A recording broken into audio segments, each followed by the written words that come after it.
O cérebro, ele não gosta de estar errado. E isso pra gente é tão bom, a gente pode usar isso a nosso favor, né?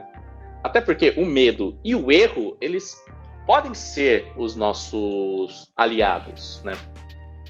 Por exemplo, como a gente estava falando, não tem por que a gente ter medo de errar, porque errar faz parte do processo. Tanto que a primeira regra para você aprender qualquer coisa, especialmente inglês, é você perder o medo de errar. Por quê? Porque você vai errar, não tem como você acertar de primeira, né? Goethe tem uma frase dele que ele diz que ele só considerava que uma pessoa aprendia uma palavra nova quando ele tinha ouvido essa palavra no mínimo 9 vezes. E não é só questão de você ouvir, você tem que falar no mínimo essas 9 vezes. Tem que colocar em contextos diferentes pelo menos 9 vezes. Então, se para uma palavra na mente de um dramaturgo alemão do século XIX você tem que ver no mínimo 9 vezes, o que a gente não vai fazer hoje? Por que a gente vai ter medo de errar e tentar acertar de primeira? Eu acho que isso é até um mal dos nossos tempos, assim, não querendo alongar muito, mas já é um negócio que vem desde o pós-guerra, cada vez mais essa questão do imediatismo. Sim. E essa questão do perfeccionismo. Você não pode errar, você não tem uma segunda chance. Só claro, o que a gente mais tem é segundas, terceiras, quartas, quintas chances, né? E o que seria do mundo, da evolução, e até da própria ciência, se não fosse o método da tentativa e erro? Né? Sim. Por exemplo, uma tentativa e erro, um assunto que não tem nada a ver com o inglês. O que eu aprendi na tentativa e erro, qual que era a melhor areia para usar para os meus gatos? Foi experimentando, gastando dinheiro, fazendo eles cagar fora do lugar, não usar areia e fazer as coisas fora da caixa. Porque às vezes eles gostavam, não gostavam, tipo, é tentativa e erro. Outra coisa que é tentativa e erro, cantar. Eu também aprendi a cantar sozinho. E como que eu aprendi a cantar? Imitando e fazendo testes, né? Inclusive, nessa minha fase que eu estava ouvindo até música sertaneja, eu vi que tinha as técnicas que eram parecidas com rock, mas eram iguais, mas não tanto.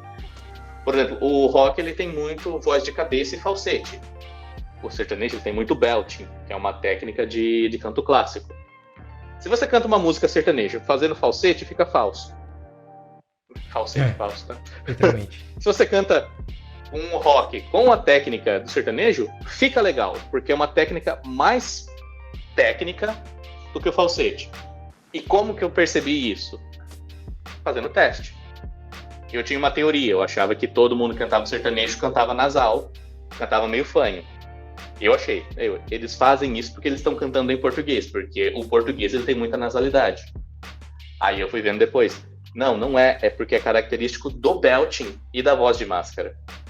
Porque quando a gente canta, a gente direciona o ar para determinadas partes do rosto, da cabeça. A voz de cabeça é como se tivesse um fluxo de ar que sobe literalmente para a cabeça. A voz de máscara é como se a gente estivesse imitando um italiano. Você fica tudo aqui. Você sabe que está fazendo a voz certa se você sente cócegas embaixo do nariz. Então vai ficar fanhoso. Ou fanhoso, nasal. E eu comprovei essa técnica cantando, me gravando e me comparando. E assim, eu odeio ouvir a minha voz, mas chega uma hora que a gente acostuma. É a tentativa e erro. A tentativa e erro, ela é fundamental, porque se você não se expõe ao erro, à tentativa, você não sabe o que você tem para melhorar. Em aula, em uma questão, um contexto de aula, se você não se expõe ao erro, você não vai saber o que melhorar. E pior, o teacher não vai saber o que ele precisa te direcionar para você melhorar também. Mas a questão do medo, ela é muito enraizada, você falou disso no início também, ela é uma questão fisiológica, né? Na amígdala, no nosso cérebro, ali na parte temporal, sendo mais específico ali em neuroanatomia. E é engraçado porque os tempos mudaram, entre aspas, né? A gente vive numa época muito imediatista e a gente vive uma época de abundância. Porém, o nosso hardware e o nosso software é o mesmo de lá atrás, quando os tempos eram de escassez. Então, os mecanismos ainda são iguais, né? O nosso cérebro ainda busca conforto, prazer, estabilidade. E quando isso sai um pouquinho do lugar, a amígdala apita e fala, opa, medo. Questão de isolamento social, por exemplo. assim, há muitos anos atrás, milhares de anos atrás, você ser rejeitado por uma comunidade provavelmente era a sua morte. Hoje não. Mas só que a gente ainda tem um medo absurdo de rejeição. Sim, e muitas vezes ser rejeitado hoje em dia, na verdade, não é ser rejeitado, né? Na verdade, é só você não conseguir aquilo que você quer. E como você falou, como a gente tem abundância de tudo, é fácil a gente conseguir. Tipo, eu peço um iFood e o cara entrega aqui na minha porta. Eu não tenho que ir lá caçar. Se não chega, eu fico muito bravo. Pô, o que aconteceu com esse motoboy, não sei o que lá. A frustração é muito maior, né?